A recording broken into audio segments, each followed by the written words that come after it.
La predicación y damos la bienvenida al pastor Israel que nos va a compartir hoy.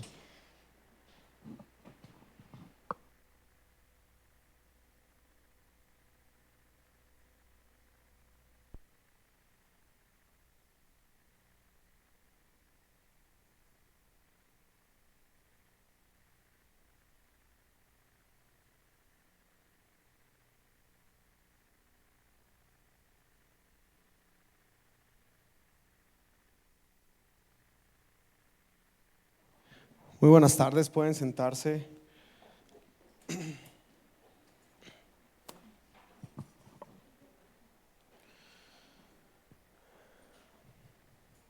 Dice Hebreos capítulo 11, vamos a leer los primeros 3 o 4 versículos. En Hebreos capítulo 11.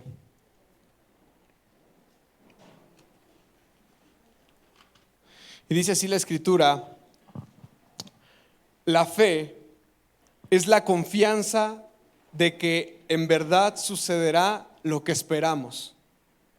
La fe es la confianza de que en verdad sucederá lo que esperamos. Es lo que nos da la certeza de las cosas que no podemos ver. Por su fe, la gente de antaño gozó de una buena reputación. Por la fe entendemos que todo el universo fue formado por orden de Dios, de modo que lo que ahora vemos no vino de cosas visibles. Fue por la fe que Abel presentó a Dios una ofrenda más aceptable que la que presentó Caín. La ofrenda de Abel demostró que era un hombre justo y Dios aprobó su ofrenda. Aunque Abel murió hace mucho tiempo, todavía nos habla por medio de su ejemplo de fe. Fue por la fe que Enoc ascendió al cielo sin morir. Desapareció porque Dios se lo llevó. Pues antes de ser llevado lo conocían como una persona que agradaba a Dios. De hecho, sin fe es imposible agradar a Dios. Todo el que desea acercarse a Dios debe creer que Él existe y que Él recompensa a los que lo buscan con sinceridad. Amén. Vamos a orar. Señor, te damos gracias en esta tarde por tu presencia entre nosotros. Te damos gracias por tu fidelidad. Gracias porque tú creíste en nosotros antes de que nosotros creyéramos en ti. Bien dijo Jesús: no me eligieron ustedes a mí, yo los escogí a ustedes. Gracias, Señor, porque en tus planes eternos designaste, Señor, el que pudiéramos conocerte y gozar de ti, disfrutar de ti. Y en esta tarde, Señor, oramos para que tu Espíritu, el cual ya mora en nosotros, el cual no tenemos que invitar porque mora en nuestros corazones por medio de la fe, que tu Espíritu aumente dentro de nosotros y que tu Espíritu, Señor, traiga certeza, traiga convicción en nuestro interior, pero sobre todo nos dé revelación, Señor, de lo que hoy quieres hablar a nuestra vida. Señor, oramos esto en el nombre de Jesús. Amén. Acabamos de leer en Hebreos 11, específicamente en el versículo 6, que sin fe es imposible agradar a Dios. Necesitamos de fe en nuestra vida para que el Señor se agrade de nosotros o encuentre contentamiento en nosotros. La fe es fundamental y es necesaria. Desafortunadamente, la fe es una de las palabras más desgastadas, más trilladas y más mal interpretadas en nuestra cultura, en nuestro espacio. En la Biblia, la palabra original para fe en el Antiguo Testamento, emuná, por eso así titulamos el mensaje de hoy, emuná, o en el Nuevo Testamento, pistis, que es griego y hebreo. En la Biblia, la palabra fe es usada y es traducida de distintas maneras en muchas ocasiones.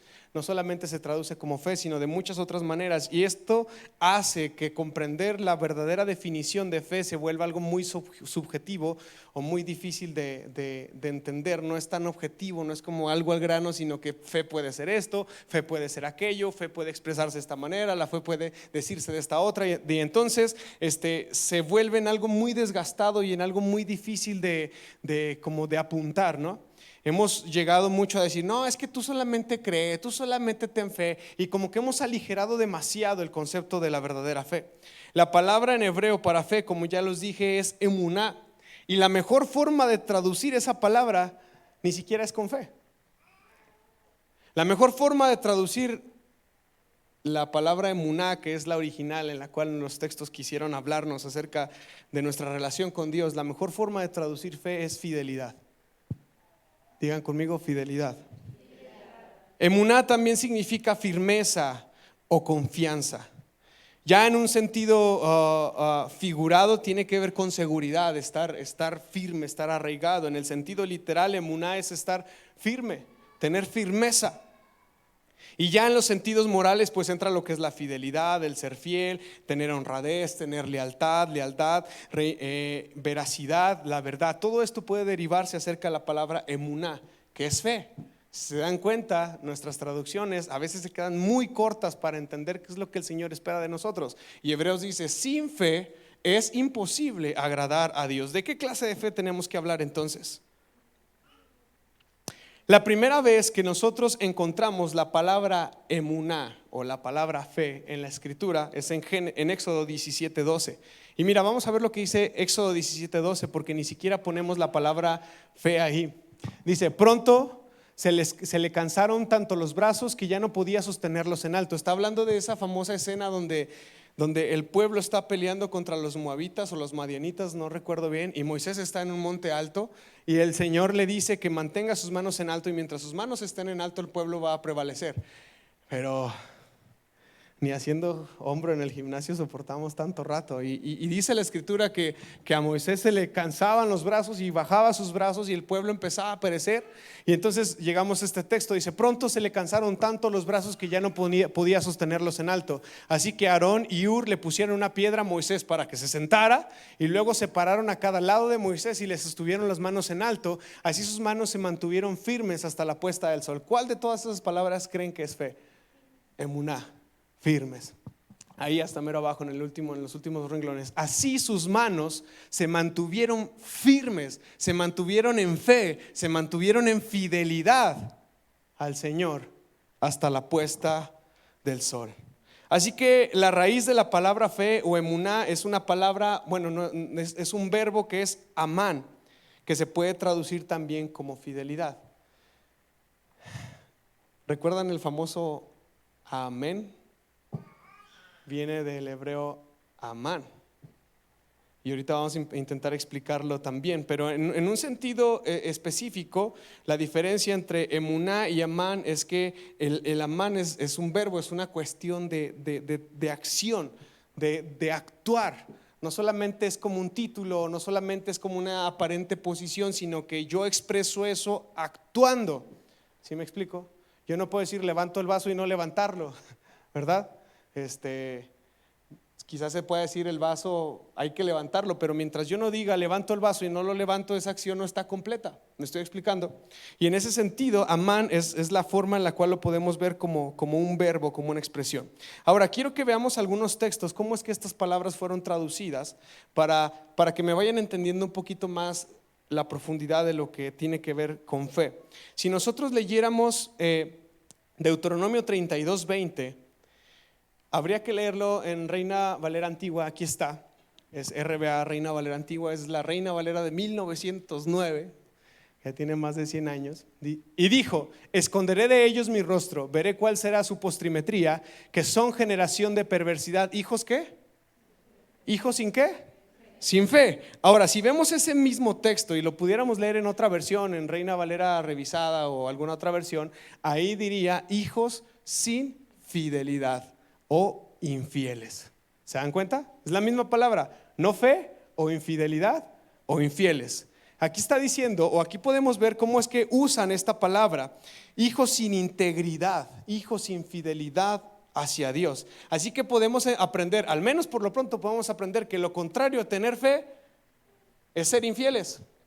Lo contrario a tener fe es no tener integridad para con Dios. Y esto nos ayuda a entender un poquito más. A veces entendemos más los conceptos y vemos el lado negativo, ¿verdad? Entonces, ¿qué no es tener fe? Es ser infieles. ¿Qué es no tener fe? Es no ser íntegros. ¿Qué es no tener fe? Es no tener firmeza.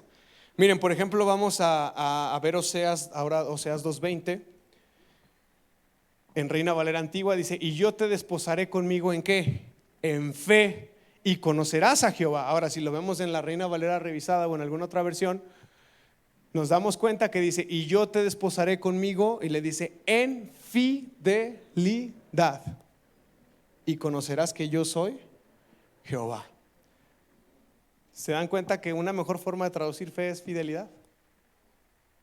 Fidelidad, fidelidad al Señor. Te desposarás conmigo en emuná, en fidelidad para con el Señor.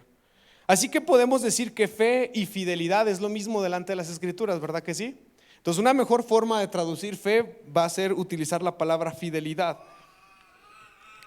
Es lo mismo delante de las Escrituras, pero al cambiar uno por el otro delante de nuestros ojos pasan cosas diferentes, y esto empieza a tener un sentido distinto. Como les digo, en nuestra cultura moderna, esto no era un problema para los hebreos, esto no era un problema para los judíos. Ellos saben claramente lo que es la fe. Ellos saben claramente que la fe es fidelidad, pero el problema es que en nuestra cultura moderna solamente se nos ha enseñado que la fe es una suma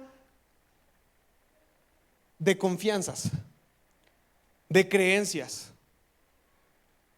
Es que yo tengo fe que el Señor me va a hacer el milagrito, pero mi vida está lejos de que el Señor haga algo, ¿no? Es que yo tengo fe que el Señor va a suplir, pero mi vida está lejos de demostrarle fidelidad a aquel en el cual yo digo que tengo fe. Me estoy explicando. Ese es el problema real que hay con la forma en la que interpretamos la fe en estos tiempos. Así que, bueno, vamos a ir un poquito más profundo. Una palabra prima hermana o derivada de emuná es la palabra emun, que también es hebreo. Y curiosamente la palabra emun significa artesano. Un artesano. ¿Qué es lo que hace un artesano? Ya no estamos tan acostumbrados a verlos, ¿no? Porque la industria hace todo por maquila y por mayoreo y todo lo hace igualito. Pero un artesano es alguien que justamente hace algo de manera artesanal, con sus manos desde abajo. ¿Verdad que sí? Eso es un artesano. Y bueno, un artesano es una persona que es hábil, ¿no? Que tiene mucho conocimiento, que tiene mucha habilidad, y entonces el artesano normalmente lo que hace, lo hace con muchísima seguridad y firmeza debido a su conocimiento y debido a su habilidad. Y eso demuestra que él es muy capaz. O sea, yo me pongo a pensar, por ejemplo, en la imagen de un alfarero, ¿no? A mí si me ponen un pedazo de barro y una rueda para girarlo, yo no sé qué haría y no creo que podría darle forma. Pero vemos a los artesanos como en cuestión de 5 minutos ya tienen una obra hecha. ¿Por qué? Porque son hábiles, porque tienen conocimiento. Ese es un artesano. Hacen las cosas con tal seguridad y con tal firmeza debido al conocimiento y a la habilidad que ellos tienen, que nos demuestran que son muy capaces. Y quizás eso nos podría ayudar a entender un poquito más lo que es el tema de la fe, porque la fe tiene que ser expresada de la misma manera, con seguridad y con firmeza, debido a la habilidad y la confianza y el conocimiento que tenemos en el Señor. ¿Me entiende? Normalmente en la teología moderna la fe está pegada a un concepto solamente de esperanza o conocimiento, como ya lo he venido criticando un poco, ¿no? No, es que yo espero que así sea. No, es que yo conozco que así puede ser. Y la fe la abocamos solamente a eso. Intentamos decir que la fe no solamente es creer, la fe no solamente es una creencia en un sentido intelectual, porque mismo Santiago dice, los demonios saben acerca de que ellos conocen de Jesús. Dice, ellos saben y tiemblan. Y eso no los hace demonios de fe, ¿verdad que no? Entonces la fe no solamente es creer, no solamente es una firme creencia de que nos irá bien, ¿cómo se le llama? Una corazonada, ¿verdad? De que no, pues yo creo que este día sí va a estar muy padre el día. No solamente es una corazonada, no solamente es optimismo. Si rebajáramos la fe a solamente creencias y optimismo, estaríamos muy lejos de ver al Señor obrando en nuestra vida. La fe tampoco es obligarnos a creer algo a la fuerza, ¿no? Porque a veces también como que lo diluimos y decir, no, pues yo profeso la fe cristiana porque mi papá es cristiano y me obliga a ser cristiano. Eso tampoco sería una buena forma de definir fe, aunque le ponemos el título de la fe cristiana o la fe X o Y, tampoco podríamos definirlo como fe. Así que nosotros necesitamos detenernos a preguntarnos realmente por qué es que la teología moderna nos dio estos conceptos que están muy lejos de la verdadera fe.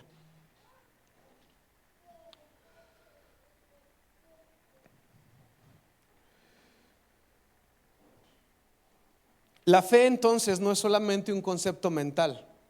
La fe no solamente es algo que se queda aquí guardado en nuestra cabecita y ya, sino que es algo que tiene que ser llevado a la práctica. Es algo que no se ajusta a ningún cambio de comportamiento o estilo de vida. Así es la fe.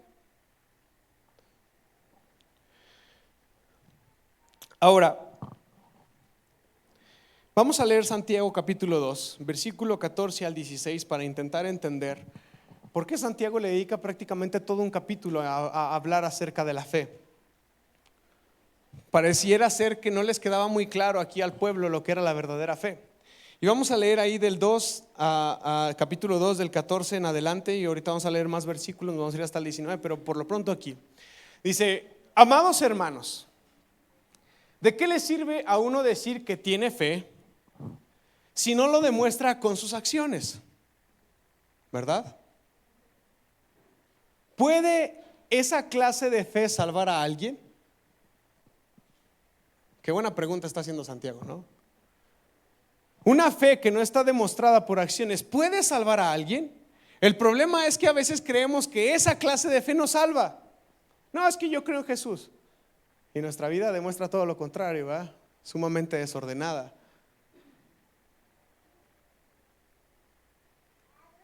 Supónganse que ven a un hermano o una hermana que no tiene qué comer ni con qué vestirse.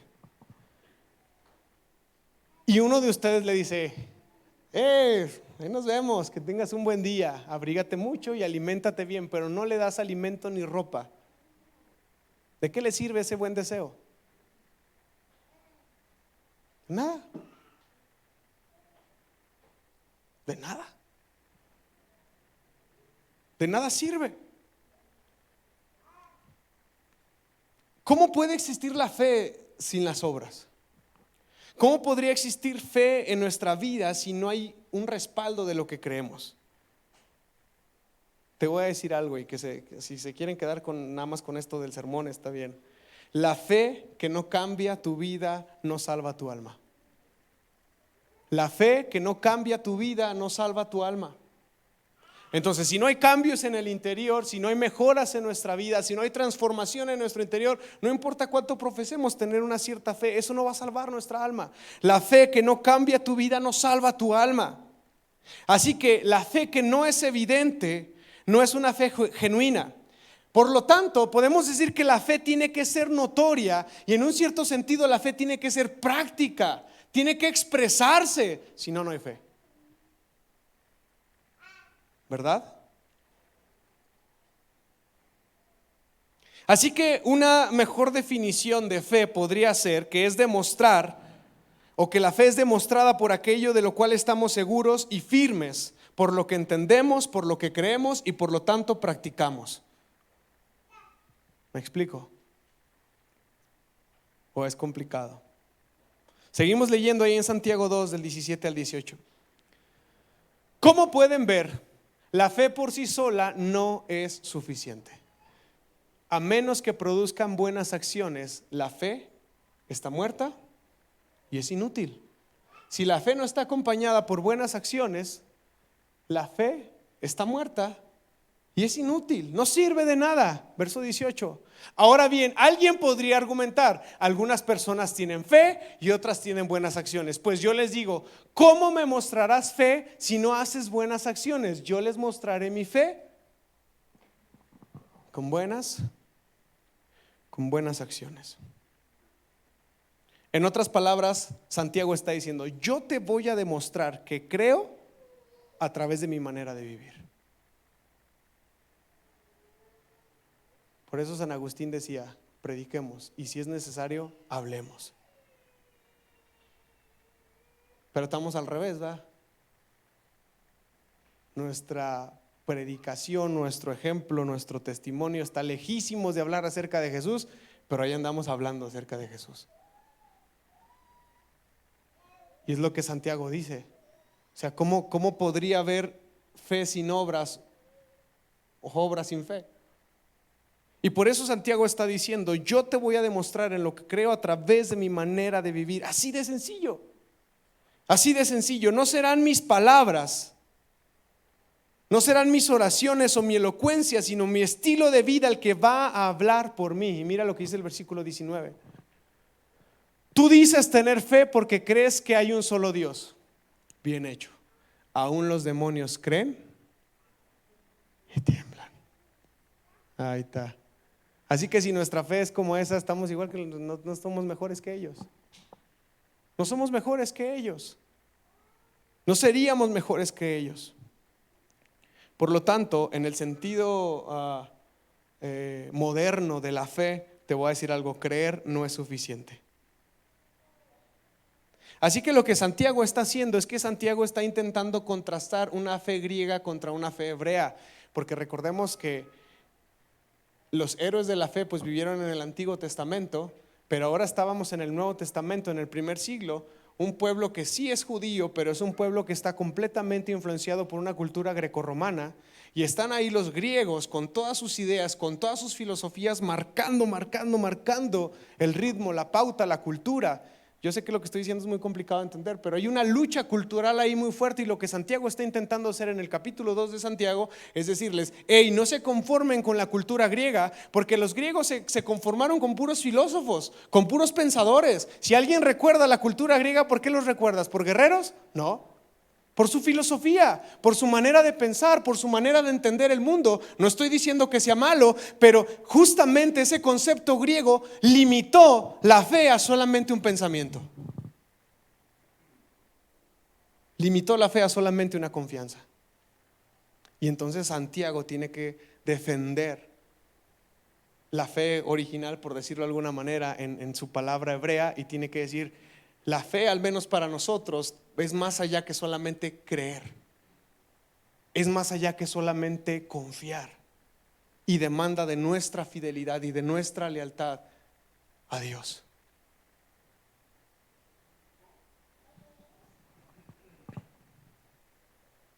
Así que Santiago está diciendo que los actos, las obras, no son las que salvan. No está contradiciendo nada el Evangelio. ¿Quién es el que nos salva? Jesucristo. Pero lo que Santiago sí está diciendo es que los actos tienen que ver con una verdadera fe, con una vida que demuestra nuestra relación con Dios. Así que un verdadero cristiano va a hacer obras de justicia, no para ser salvo, sino a consecuencia de su verdadera fe va a vivir con obras de justicia. No las va a hacer para alcanzar la salvación, sino las va a hacer por lealtad y por fidelidad a Dios. ¿Está entendiendo? Así que un verdadero cristiano sí se esmera en guardar la palabra, se esmera en guardar la ley, se esmera en leer la escritura, en vivirla y en practicarla, no porque su salvación dependa de eso, sino porque de esa manera él demuestra su fe, o como habíamos dicho, él demuestra su fidelidad a Dios. El problema es que nos han hecho creer que solamente hay que creer. Y entonces nos encontramos allá afuera un montón de gente que dice que cree en Dios.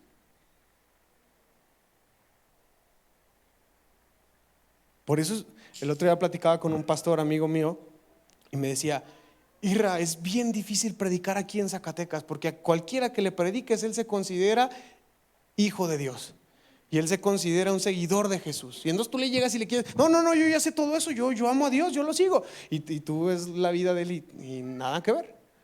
Entonces me dice: es muy difícil predicar. De hecho, Zacatecas es uno de los estados más difíciles de evangelizar en todo el país. Pero tristemente muchos de ellos dicen: conozco un cristianito que me roba, estafa, es corrupto. No me vengas a hablar acerca de Jesús. Háganlo como práctica, salgan allá afuera para que vean qué testimonio tenemos.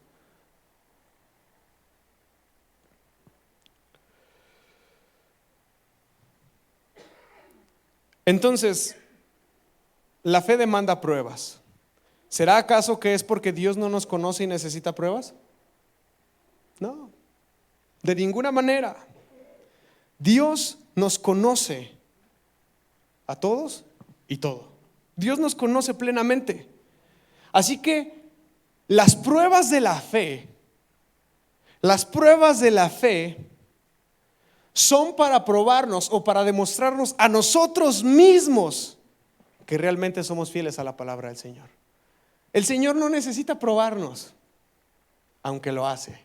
Y Él hace esas pruebas no para Él, porque Él nos conoce, Él pesa nuestro corazón. Él pone esas pruebas para ver qué tan fieles somos al Señor, a la palabra que Él nos da. Y como ejemplo, como más claro ejemplo de todos, pues Génesis con Moisés, ¿no? Perdón, con Abraham, al que conocemos como el padre de la... ¿Por qué lo conoceremos como el padre de la fe? Vamos a echarnos un clavado ya a Génesis. Pero recordemos, ¿no? Abraham no es un conocedor de Dios. Él vive en medio de un pueblo pagano. De hecho, el Talmud dice que su papá tenía como 300 y feria de dioses adentro de una tienda. O sea, para que se den idea del contexto en el cual Abraham había sido creado, criado, educado. Y entonces, una vez de repente, entre todas esas voces de dioses, hay una voz que le habla a Abraham y le dice: Abraham, levántate, deja tu casa, tu tierra, tu familia, tus costumbres, tus ideas, y ve a un lugar al cual yo te voy a llevar. Abraham se levanta y deja su casa, su tierra, su cultura, su parentela, deja todo, olvida todas esas posibles voces que aparentemente le daban vida a aquel pueblo con su idolatría, y empieza a seguir una sola voz, la voz del Señor. Abraham se levanta porque cree. Y Abraham camina y Abraham avanza porque cree. Después de que Abraham se levanta y sale, el Señor le hace una promesa, porque ya el Señor vio y dijo: este sí me va a seguir. Yo te voy a bendecir. En tu nombre voy a bendecir todas las familias de la tierra, en tu heredad, en tu simiente, en lo que hay dentro de ti. Pues está muy chido, Señor, pero ya estoy viejo y no tengo hijos. Yo te voy a dar un hijo.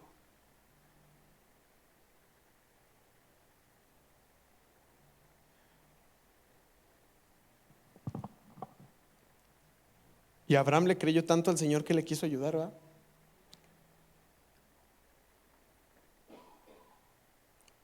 Y llegamos a Génesis 15 y nos damos cuenta que Abraham recibió una promesa de parte de Dios, que aún siendo anciano, aún siendo viejo y su mujer estéril, él tendría un hijo. Y por medio de ese hijo nacería toda una nación que bendeciría al resto de las naciones. ¿Y sabes cuál fue la respuesta de Abraham? Vamos ahí a Génesis 15:6.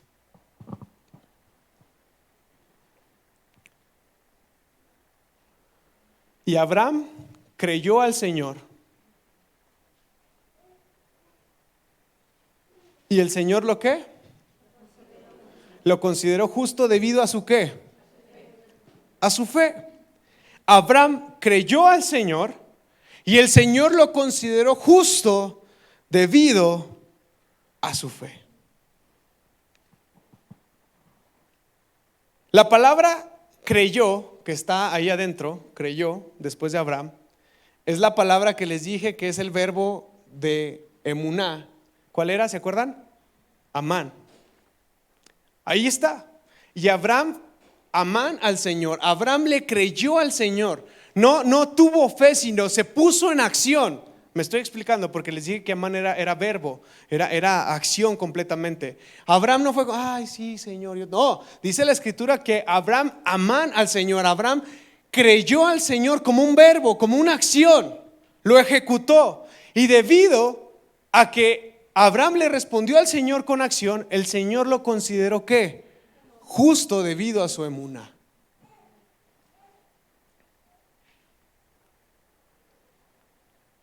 Abraham abandonó todo para vivir en campamentos, hermanos.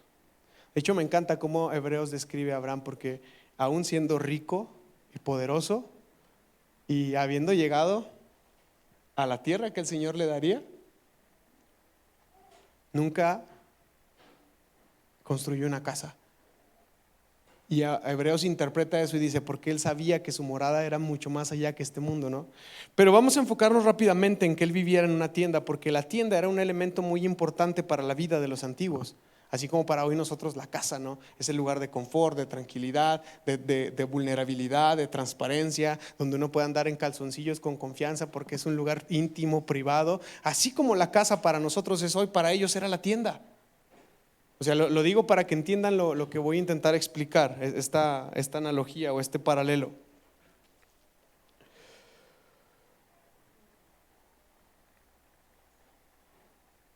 Cuando tú armas, ¿alguien ha ido de camping en tiempos de viento? ¿Han visto esas casas de campaña volar porque el viento se las llevó porque no había nada adentro?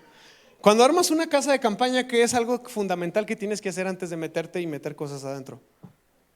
Poner estacas, ¿verdad? Pero bueno, hoy en día somos tan comodines que buscamos tierra blandita para dormir porque si no la espalda luego duele. Pero la realidad es que si tú intentaras armar algo más grande, una carpa de circo o algo así por el estilo, tú necesitas un lugar no donde la tierra sea blanda, porque si no tu campaña se cae. Tú buscas un lugar donde la tierra sea dura, donde la tierra sea firme, para que entonces la estaca solamente a punta de golpes pueda entrar. Ahí tú tienes confianza y ahí tú tienes seguridad de que la estaca está en un lugar firme. Y aunque venga el viento y aunque zarandee la tienda, esa estaca no se va a salir. En los campamentos pasados nosotros armábamos una carpa de circo grande y las estacas eran del piso a este tamaño. Y las llegamos a clavar hasta que nada más quedara esto en superficie. Para sacarlas, hermanos, era un reto profundo, pero la carpa estaba firme. Y para clavarlas también era de a 2 mazos y entre 2, estarlas poniendo. Menciono esto acerca de la tienda, porque si la tienda se colocaba en un terreno blando, cualquier tensión entre la cuerda y la estaca tiraría de esa estaca con fuerza y la sacaría hacia afuera. Así que para armar una tienda de campaña, para edificar una casa, para fortalecerse en una casa, un poquito parecido a lo que dice Mateo, ¿no? De no construir nuestra casa sobre la arena, sino sobre la roca. Para afirmar una casa es necesario ponerse sobre un terreno firme para sostener las estacas que sostengan a esa tienda. Así que la tierra ideal iba a requerir de un martillo para golpear la estaca hacia adentro. En una superficie así, la estaca enterrada iba a mantener su posición incluso cuando viniera un viento fuerte. Ahora, vamos a entender un poquito más este concepto. Isaías 22:23. Isaías 22:23, e hincarélo como clavo en un lugar firme, y será por asiento de honra a la casa de su padre. Bueno, estamos leyendo una versión muy antigua, pero ahí lo que está diciendo, yo lo hincharé como clavo en un lugar firme. Isaías 22:23 ya lo deja un poquito más claro, pero ahí lo que está diciendo es que va a ser necesaria un clavo, es una profecía, pero tiene que ser un clavo, una estaca, y tiene que ser clavada ¿en dónde? En un lugar firme. Las versiones más modernas lo interpretan como un muro que abraza a ese clavo del material del cual lo hagamos. Pero menciono aquí Isaías porque Isaías está usando este concepto. La palabra hebrea para la palabra firme, ¿cuál palabra creen que es? Amán, firme. ¿Y qué dijimos que era amán? Era fe, pero como un verbo, como una acción. Y lo que Isaías está diciendo es que ese clavo tiene que estar firme, no creer que está en un lugar firme, sino que realmente el clavo tiene que estar firme, amán. Tiene que mantener su firmeza. Aquí hay un clavo o una estaca que está siendo colocado en un lugar firme. La imagen que resulta es que Abraham se mantuvo firme en su devoción a Dios a pesar de todo. ¿Me está entendiendo? Cuando Abraham plantó su tienda, él buscaba un lugar sólido porque clavar su tienda era el verbo amán, que era una expresión de fe. Él se mantuvo firme en su devoción a Dios, así como está firme en tierra una estaca, aún incluso en la tormenta. Así Abraham iba a estar del lado de Dios incluso en sus propias tormentas de su propia vida. Y eso fue lo que agradó a Dios, hermanos. Que Abraham le dijo: órale, Señor, yo voy y voy con todo. Y no importa si soy azotado, si soy golpeado, si se levantan en contra de mí, si me quieren quitar a mi esposa, inclusive si no veo cumplirse tu promesa, yo voy. Y yo voy con todo. Y esa clase de fe, esa fe de acción, fue la que hizo que a Dios le agradara a Abraham. ¿Y qué es lo que dice Hebreos 11:6?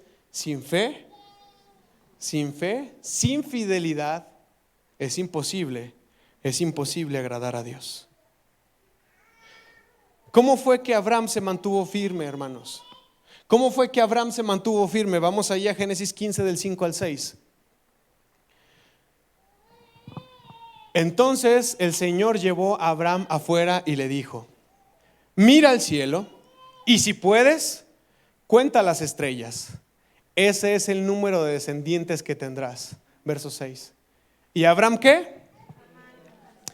Abraham, amán al Señor. Abraham le creyó al Señor y el Señor lo consideró justo debido a su fe. Abraham creyó. Abraham le creyó al Señor, pero el verbo amar, como dijimos ya, es más que solamente saber algo, o es más que solamente creer algo. Si no hubiera puesto ahí la palabra emuná. ¿Ven la diferencia? ¿Ven cómo está este juego de palabras? Mira lo que el Señor le dice a Isaac al confirmar esa misma promesa. Génesis 26 del 4 al 5. Acabamos de leer que Abraham le creyó al Señor y eso le fue contado por justicia. Pregunta, ¿qué es creer? ¿Qué es amán? Bueno, aquí el Señor se lo contesta a Jacob y le dice, Génesis 24, 4 y 5.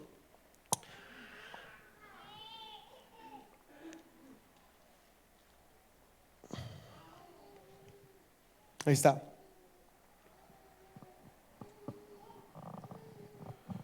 Sino que vuelve a mi tierra natal donde están mis parientes y encuentra ahí una esposa para mi hijo Isaac. Uy, no, estoy mal de texto. Es Génesis 26 del 4 al 5, perdón, yo lo leí mal. Génesis 26 del 4 al 5.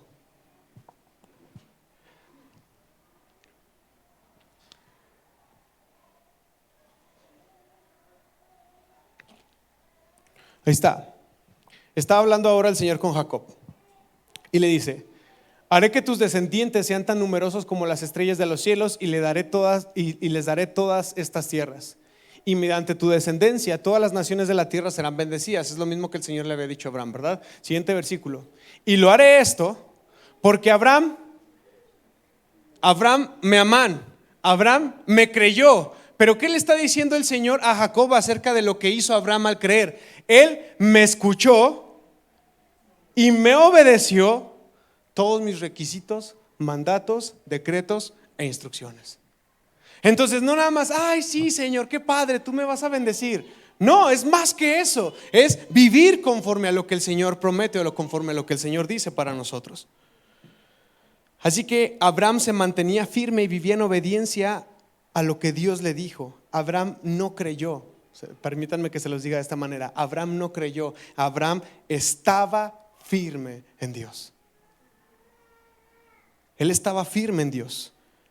Creer, tener fe, es estar firme como una tienda levantada sobre un suelo firme, viviendo en perfecta armonía con lo que Dios ha declarado acerca de sí mismo y acerca de nosotros mismos. Así que es importante, y perdónenme que lo diga de esta manera, pero es muy importante no decir que creemos en Dios y no lo obedecemos. ¿Me escuchó? Es importante no decir que creemos en Dios y no lo obedecemos. Mira lo que dice Juan 14:15. Si me aman, ahí ya es español, ¿verdad? No es amán de hebreo. Si me aman, obedezcan mis mandamientos.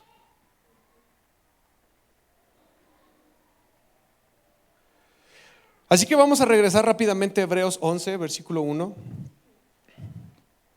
Y vamos a hacer un pequeño ejercicio reafirmando lo que aprendimos. Y lo que vamos a hacer es que vamos a reemplazar la palabra fe por fidelidad. ¿Les parece bien? Hebreos capítulo 11, versículo 1. Dice: la fidelidad es la confianza de que en verdad sucederá lo que esperamos. Es lo que nos da la certeza de las cosas que no podemos ver. Por su fidelidad, la gente de antaño gozó de una buena reputación. Por la fidelidad entendemos que todo el universo fue formado por orden de Dios, de modo que lo que ahora vemos no vino de cosas visibles. Fue por la fidelidad que Abel presentó a Dios una ofrenda más aceptable que la que presentó Caín. La ofrenda de Abel demostró que era un hombre justo y Dios aprobó sus ofrendas. Aunque Abel murió hace mucho tiempo, todavía nos habla por medio de fidelidad. Fue por la fidelidad que Enoc ascendió al cielo sin morir. Desapareció porque Dios se lo llevó, pues antes de ser llevado lo conocían como una persona que agradaba a Dios. De hecho, sin fidelidad es imposible agradar a Dios. Todo el que desea acercarse a Dios debe de creer que Él existe y que Él recompensa a los que lo buscan con sinceridad. Cambia completamente el texto, ¿verdad? Y no estoy diciendo que hay una mala traducción, estoy diciendo que hay una mala comprensión del concepto de fe.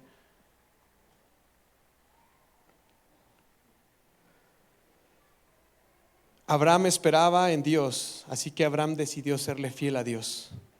Y su fe o su fidelidad se notaba por sus obras. Noé creyó a Dios y entonces hizo un barco enorme. Enoc creyó a Dios y caminó con él. Abel tuvo fidelidad al Señor y ofreció un sacrificio más amplio, más grande.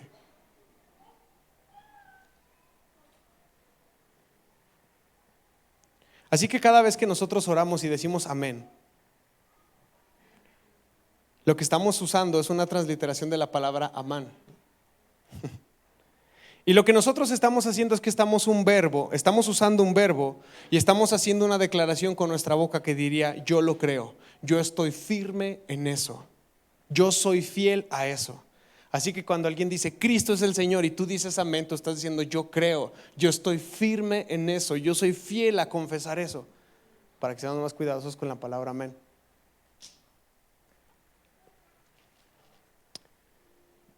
Así que aprendamos a usar esto con entendimiento. Aprendamos a usar el amén con entendimiento. Ahora quiero ya empezar a aterrizar todo lo que traía en mi cabeza y quiero decirles algo. La salvación gratuita y las promesas de Dios se corresponden con fidelidad. Amén. ¿Qué dice Santiago 1:22?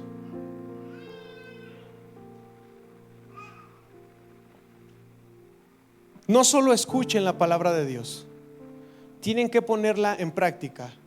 De lo contrario, solamente se engañan a ustedes mismos.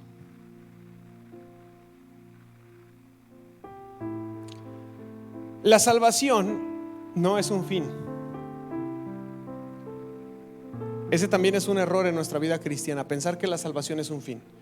Pensar que lo único que yo tengo que alcanzar dentro de la iglesia es ser salvo y ya.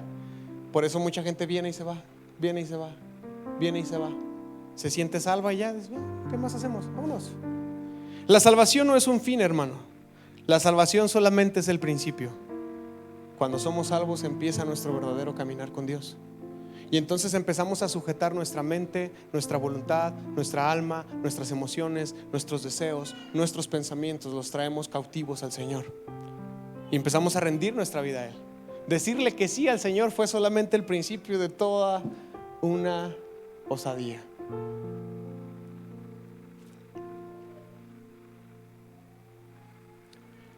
Dice la Escritura que la fe viene por el oír, pero el oír algo muy en particular, oír la palabra de Dios y sus promesas. Así que la fe por la cual vale la pena morir es la fe por la cual vale la pena obrar. Tú dices esto, Señor, yo lo creo, y porque yo lo creo, entonces yo vivo de esta manera. Hay un pequeño entendimiento, quiero compartírselos porque es algo que marcó mi vida desde hace muchos años. Y la Escritura dice que nosotros somos mayordomos de lo que el Señor nos ha entregado. Pero también la Escritura dice que cuando venga el reino del milenio, nos va a tocar restaurar todas las cosas. Todas las cosas. Y cuando yo era adolescente, yo entendí esto y yo dije: Señor, deberíamos de ser los primeros en cuidar este planeta, en no tirar basura, en no desperdiciar el agua, en tener una conciencia ecológica, porque de todos modos, si al final en el reino milenario vamos a tener que restaurar todas estas cosas, ¿por qué no empezar desde ahora? Eso es verdadera fe. ¿Me está entendiendo? Porque si yo creo que en un futuro todas las cosas van a ser restauradas, entonces yo vivo desde ahora restaurando todas las cosas. ¿Me está entendiendo mi ejemplo de fe?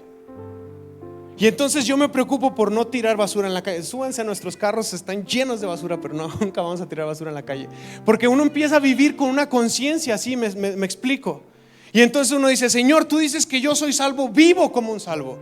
Señor, tú dices que nosotros somos justos, vivo con justicia, no soy corrupto, no robo, no engaño. ¿Me están entendiendo? Y entonces empezamos a vivir de esta manera, no porque busquemos alcanzar la salvación ya la tenemos, sino porque creemos en las promesas que Dios ha hecho a nuestra vida. Entonces realmente Pablo no se equivocaba al decir: nuestra manera de vivir va a cambiar cuando cambie nuestra manera de entender las cosas. Cuando empecemos a ver que la fe no solamente es una ligera confesión hueca de nuestros labios, sino una vida conforme a lo que Dios nos da. Así que la fe no se nota por lo que crees, sino por lo que haces.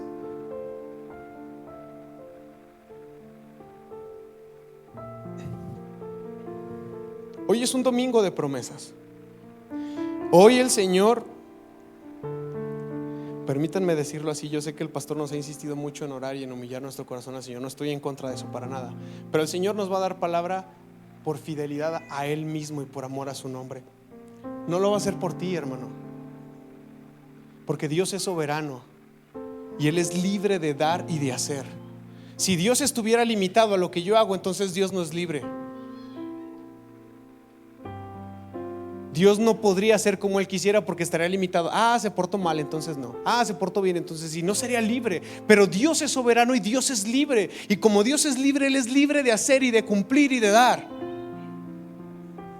Por eso dice la Escritura que Él hace salir el sol sobre justos e injustos, sobre buenos y malos hace llover. Y por eso jamás vamos a entender por qué a veces aparentemente los malos prosperan y les va bien. No lo entenderemos, porque Dios es soberano y no estamos en su cabeza para entenderlo. Lo que sí hay es una respuesta de nosotros a Dios en un pacto. Y en un pacto matrimonial, tanto el uno como el otro pactan, se comprometen y viven en fe, viven en fidelidad, viven en lealtad a ese pacto.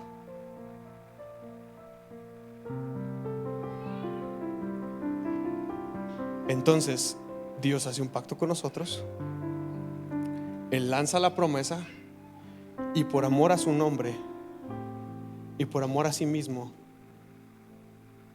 estará ahí. Pero de nuestra cuenta corre que respondamos con fe a las promesas que Dios nos da. Así que al final del día Dios es libre de cumplir o no cumplir, pero de nuestra cuenta corre ser fieles a esa promesa, ser fieles a ese pacto.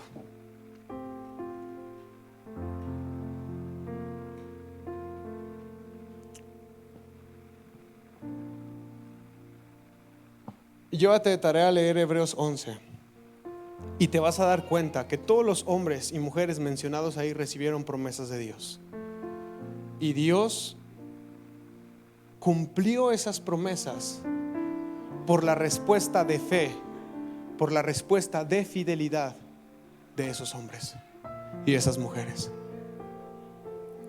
Ahora, que no se te olvide que Dios es soberano y Él es libre de hacer. Pero normalmente las promesas de Dios están atadas a nuestra vida en un pacto donde nuestra parte es corresponder con fe, con fidelidad, con lealtad a Dios. Así que si fe es lo mismo que fidelidad, entonces no hay forma de equivocarnos cuando leemos Romanos 1:17. Último texto. Bueno, penúltimo. Esa buena noticia nos revela cómo Dios nos hace justos ante sus ojos, lo cual se logra del principio al fin por medio de ¿qué? De la fidelidad. Como dice la Escritura, es por medio de la fidelidad que el justo alcanza la vida. Es por medio de la fidelidad que nosotros alcanzamos las promesas de Dios. Es por medio de nuestra fidelidad a Dios. Así que este es nuestro reto de ahora en adelante, hermanos. Tener fe en Dios, pero mejor entendido, tener fidelidad a Dios, ser fieles al Creador. ¿Cómo lo demostramos? Más que con nuestras palabras, con nuestra vida misma, con todo lo que pensamos y con todo lo que hacemos. Mateo 25:21. Imagínate, hermano, llegar a la presencia del Señor y que Él te diga esto: bien, mi buen siervo de fe. Mi buen siervo, ¿qué? Fiel. Bien hecho, mi buen siervo fiel. Has sido fiel en administrar esta pequeña cantidad, así que ahora te daré más responsabilidades. Ven y celebra conmigo. Que el día que el Señor nos encuentre nos diga: eres una persona llena de fidelidad. Que al igual que Abraham podamos responder al Señor con fe. Seamos capaces de abandonar nuestra casa, nuestra tierra, nuestra parentela, lo que el Señor nos pida o donde Él nos lleve o lo que Él nos mande. Seamos capaces de responder al Señor con fe. Vamos a orar. Señor, cuán glorioso es tu nombre en esta tierra, Señor. La tierra está llena de tu gloria. La tierra está llena de tu gloria, Señor. La tierra está llena del testimonio de ti, Señor. Tú nos has hecho promesas y tú nos harás promesas. Y Señor, hoy queremos marcar este reto en nuestro corazón. Queremos vivir en fidelidad a ti, Señor, en cada día de nuestra vida, Señor. Que tus promesas sean cumplidas en nuestra vida como una consecuencia, Señor, de nuestra fidelidad a ti, Señor. En esta tarde queremos reafirmar nuestra fe en ti, pero no solamente con nuestros labios, no solamente decir que creemos en ti, Señor. Queremos soltar muchas cosas dentro de nosotros, Señor, que han demostrado lo contrario. Queremos abandonar y dejar algunas áreas en nuestra vida que han negado, Señor, el creerte, aunque nuestra boca decía lo contrario. Queremos responder a ti con fe y con fidelidad. Que al igual que Abraham, nuestra vida misma esté cimentada, Señor, en tierra firme, de tal manera que podamos mantenernos fieles a lo que hemos prometido y a lo que tú has prometido en medio de las tormentas, en medio de las aflicciones, en medio de los valles oscuros y de sombras y de muerte, Señor. Que podemos mantenernos fieles a ti, Señor. Es nuestra oración, es nuestro deseo, pero también es nuestro propósito, es nuestra intención. Ser fieles a ti como tú eres fiel a nosotros. Ayúdanos, Señor, en esto. En el nombre de Jesús, amén. Amén.